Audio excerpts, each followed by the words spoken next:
Hello my friends, what you may see here is the hunt on the Russian airplanes, military aviation. For example, this is MiG-29 fighter jet that was kaboomed in Kacha, Crimea. The operation was conducted by Ukrainian military intelligence and as you may see, the plane was hit.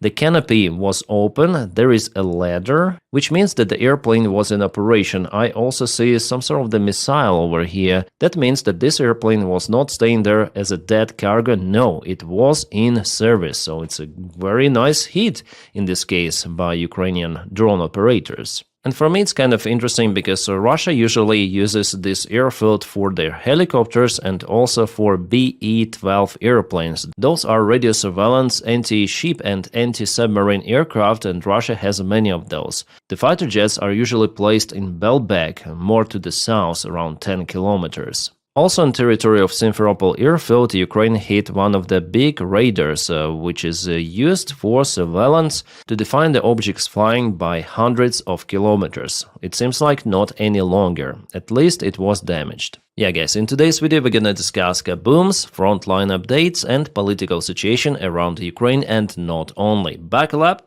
Let's go. I think it's important to continue with the front lines. Mirnograd and Pokrovsk direction, we have some of the changes for the last 24 hours. It was yesterday, it is today. Well, actually we have two of the updates from the Deep State military map. It was the day before yesterday, it is yesterday and it is today. A little deviation of the front lines over here. Here it is not Ukrainian counterattack, it's just the clarification of the exact positions. And overall, I wouldn't say that there is too much changes happening. For the last 3 days, Russia put lots of the flags in Pokrovsk and their small sabotage groups were spotted even further away to the north. But again, it happened 2-3 days ago. Ukrainian army continued to operate within the city perimeter too. And I have the information from the reliable source that the situation for Ukrainian armed forces in Mirnograd especially, it deteriorates day by day. And the Ukrainian forces in Mirnograd already report about encirclement because Russian forces captured the railway hospital and also some other place, Sopolive, it called, maybe some sort of the industrial area, which is very close to very important crossroad that is used for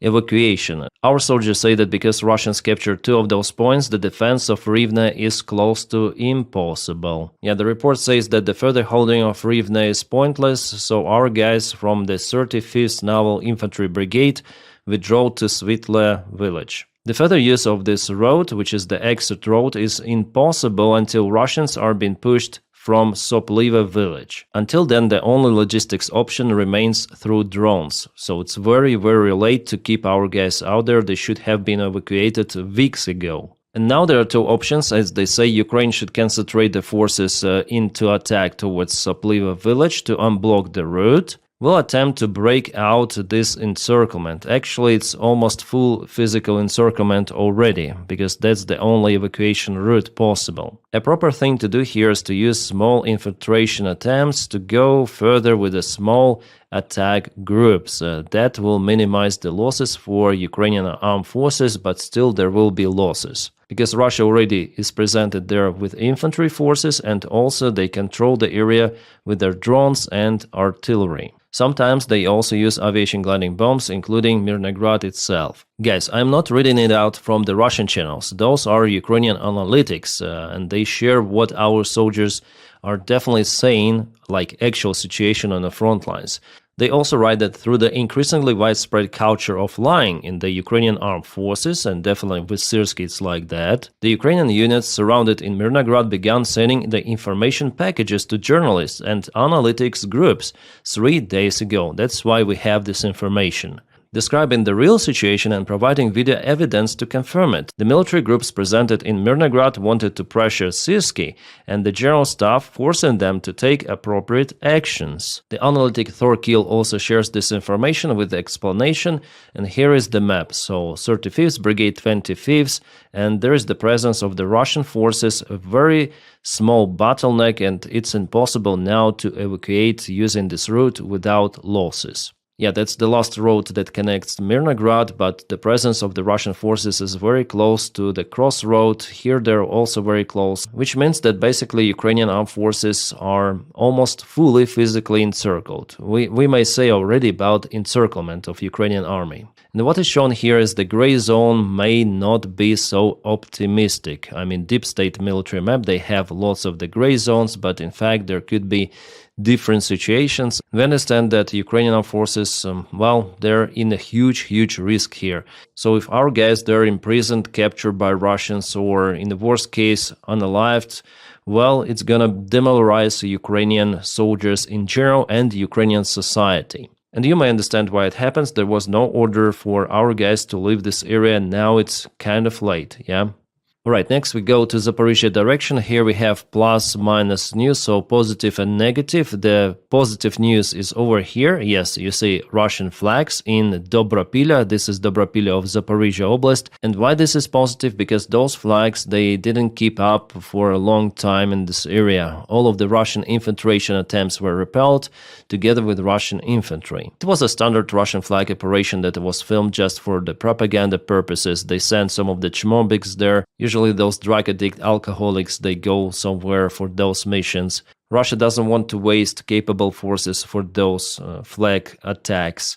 But later on in the same area you see our guys with the Ukrainian flag, so Dobropilya is still under Ukrainian control. There was an attempt for Russians to get it, but it was not successful. Good news! The presence of a Ukrainian army was spotted in entire Dobropilya, not just near to that hangar building. But Russians still moved towards Hulaypole, so it was 2 days ago and it is today. Just a little advancement over here across the road with the main forces.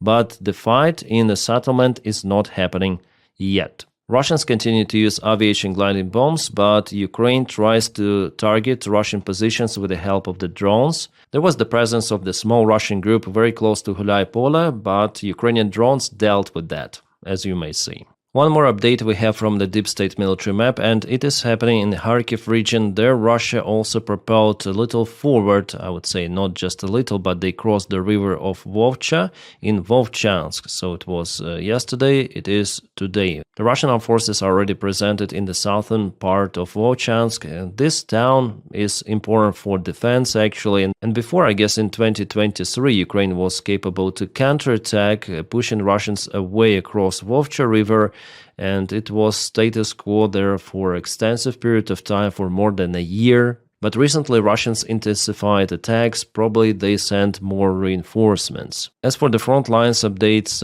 mainly that's it for today. And let's continue with Kaboom news. This is Nevinomysk, Staropolsky Krai. This is the Russian MiG-29 fighter jet. Today I already spoke about this kind of the airplane at the very beginning of the video, but nevertheless it was not the target. The main goal for Ukraine was to hit the factory for Russian fertilizers, Azot factory it's called. It is located in industrial park. This factory is also used to produce components for the Russian shells. Those components are added to powder to make it burn faster and with more force. And the plane is not flying, it is there as a monument. Нихуя не видно, но там прям дымочек нормальный. Oryol Oblast, this is the thermal power plant that was kaputted the last night.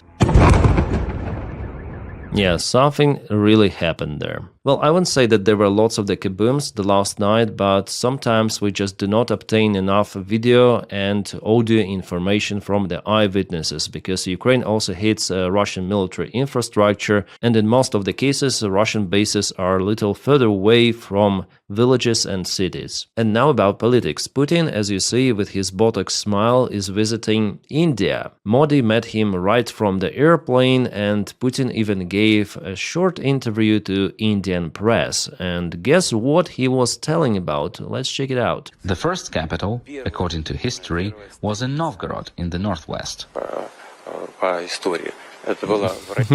She is like, look at her emotion. Like, what are you telling, guy? What are you telling? Later, the federal status moved to the city of Veliki Novgorod. As you see, the same bullshit Putin tells in every of his interview to the world press, like he did with Tucker Carlson and so on. And that history variant is presented only in his head. He is crazy, and he started this war because of this craziness. He wants to occupy Ukraine, and not only, and he wants Russia to regain all of those lands. That's his purpose. It's not about Donbass or something. That is what Americans are now pushing Ukraine to give up, yeah?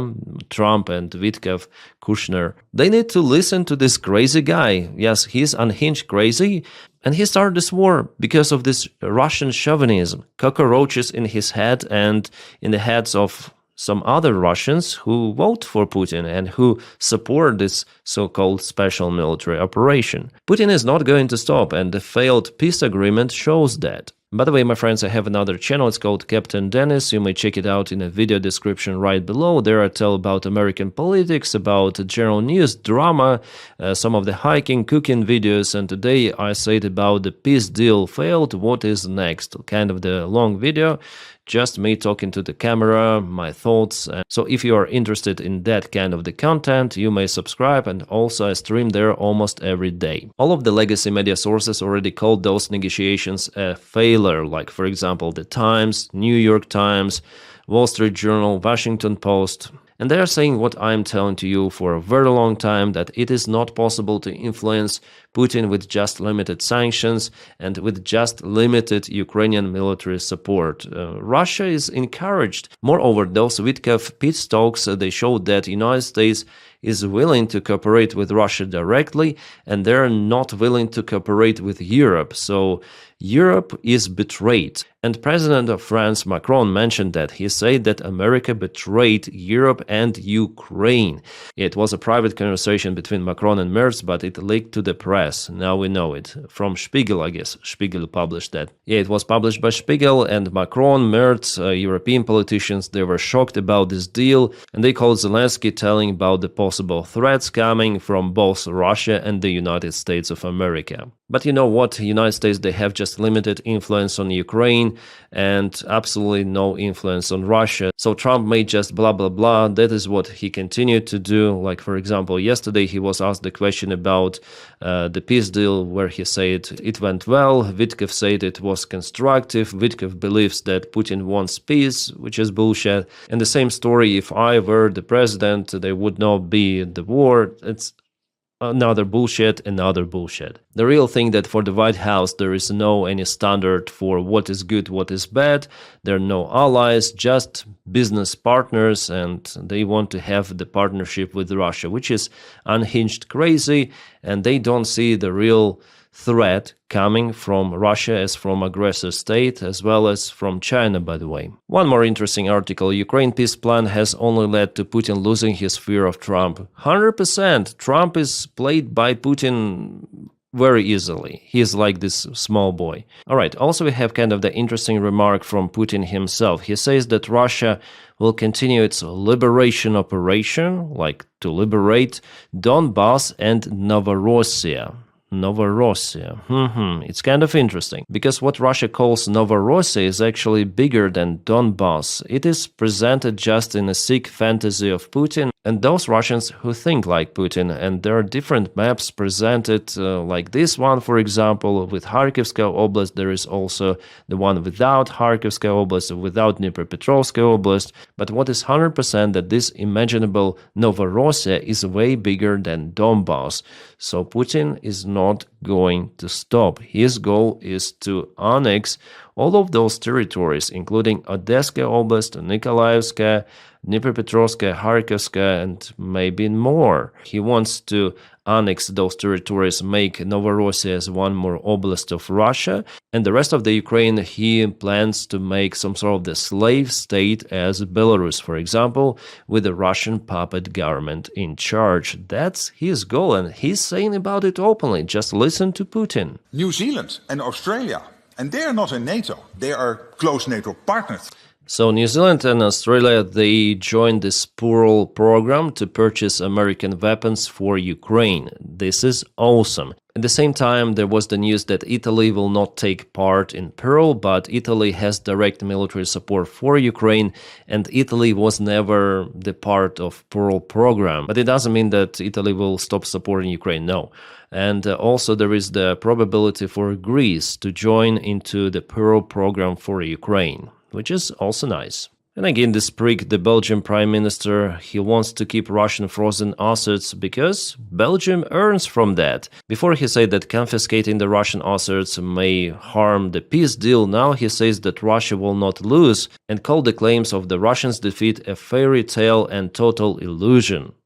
Reminds me Orban. He warned that Russian assets must be returned post-war and said Moscow threatened Belgium with eternal retaliation. If confiscated, I wonder whom they afraid of. Maybe Medvedev? Because it is Dmitry Medvedev once again who wrote this stuff.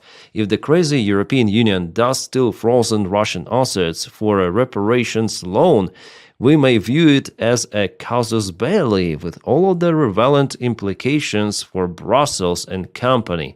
Then these funds may have to be returned not in a core but as real reparations paid in kind by Russia's fallen foes. That's the diagnosis already, but it definitely shows that Russia afraid for its funds. And guys, it's not just about this Belgian Prime Minister, it's about European Union in general and all of those officials, politicians, bureaucrats who don't give about what is happening in Ukraine really. With this partial military support of Ukraine and how they're afraid to escalate, they're bringing this war closer to European Union itself and in NATO. Unfortunately, there is pretty much high chance for it to happen pretty much soon. I hope I'm wrong, but it seems like it's inevitable. Then Putin sees that Europe is damn weak and America is damn stupid. Again, I don't mean people who live out there, just politicians, managers, leaders, you may call them. Yeah, they are out of reality.